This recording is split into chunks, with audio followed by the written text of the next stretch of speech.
بسم اللہ الرحمن الرحیم۔ ایک مرتبہ حضرت خضر علیہ السلام دریا کے کنارے بیٹھے تھے۔ اتنے میں ہی کسی سائل نے آ کر ان سے سوال کیا کہ میں آپ سے اللہ کے واسطے سوال کرتا ہوں، مجھے عنایت فرمائیے۔ یہ سن کر حضرت خضر علیہ السلام پر بے ہوشی طاری ہو گئی۔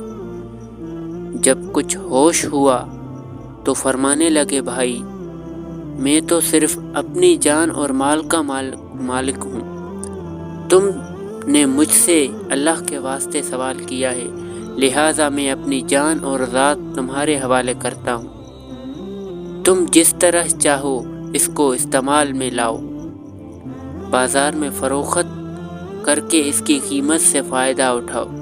چنانچہ ساحل ان کو بازار لے گیا اور ایک شخص سائمہ کے ساتھ ان کو فروخت کر لیا۔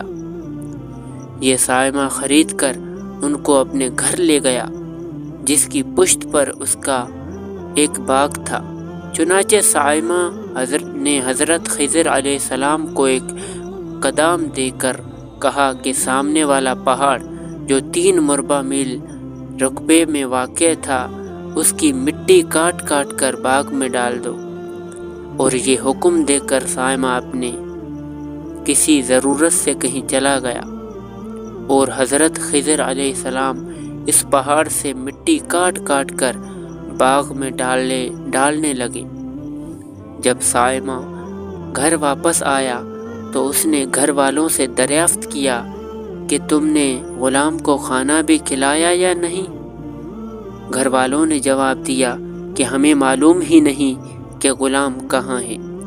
یہ سن کر جب سائمہ خود کھانا لے کر باغ میں آیا تو اس نے دیکھا کہ وہ غلام مٹی کاٹ کر ڈال چکے تھے، یعنی حضرت خضر علیہ السلام تمام پہاڑ کی مٹی کاٹ کر ڈال چکے تھے اور اپنے کام سے فارغ ہو کر اپنے مولائے حقیقی کی عبادت میں مصروف تھے۔ یہ دیکھ کر ان کو بڑا تعجب ہوا اور اس نے دریافت کیا، یہ تو بتائیے کہ آپ کون ہیں؟ یہ بات سن کر حضرت خضر علیہ السلام کچھ بے ہوشی سے طاری ہو گئے، اور پھر افاقہ ہونے پر انہوں نے فرمایا کہ بھائی میں خضر ہوں۔ جس کو سن کر سائمہ کے ہوش اڑ گئے کہ تو نے یہ کیا کیا، ان کو غلام بنا کر ایسے کام پر لگا دیا، یہ تو انتہائی گستاخی ہے۔ پھر یہ سوچنے کے بعد سائمہ نے توبہ کی اور پروردگار سے عذر خواہی کی کے ساتھ حضرت خضر علیہ السلام کو آزاد کرا دیا، اور اللہ کی بارگاہ میں عرض کیا کہ اے رب العالمین، مجھ سے اس کا مواخذہ نہ کیجیے گا، کیونکہ میں ان کو نہیں جانتا تھا۔ اس کے بعد حضرت خضر علیہ السلام نے دعا فرمائی اور سجدہ شکر بجائے لائے کہ اے میرے پروردگار، تیرے ہی حق میں غلام بنا اور تیرے ہی حق میں آزاد ہوا، اس پر تیرا شکر گزار ہوں۔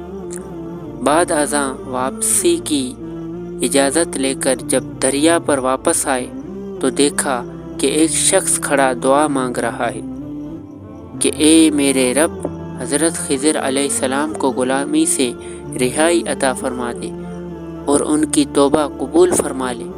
حضرت خضر علیہ السلام نے یہ دیکھ کر اس شخص سے دریافت کیا کہ آخر تو کون ہے؟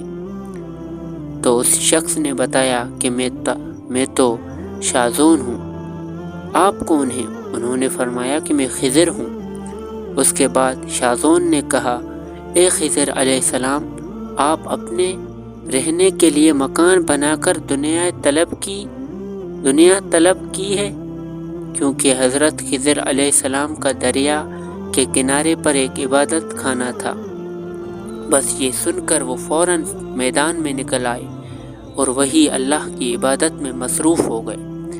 اس کے بعد حضرت خضر علیہ السلام نے اسی جگہ پر ایک درخت لگایا اور اس کے سائے میں عبادت شروع کر دی۔ تو آواز آئی، اے خضر، جب تم نے درخت کے سائے میں سجدہ کیا تو تم نے دنیا کو آخرت پر ترجیح دی۔ پھر فرمایا، مجھے اپنی عزت اور جلال کی قسم، مجھے دنیا کی محبت میں رضامندی نہیں۔ اس کے بعد حضرت خضر علیہ السلام نے شازون فرشتے سے کہا کہ اے شازون، دعا کرو کہ اللہ تعالیٰ میری توبہ قبول فرمائے۔ چنانچہ شازون نے دعا کی اور اللہ نے شازون کی برکت سے حضرت خضر علیہ السلام کی توبہ کو قبول فرمایا۔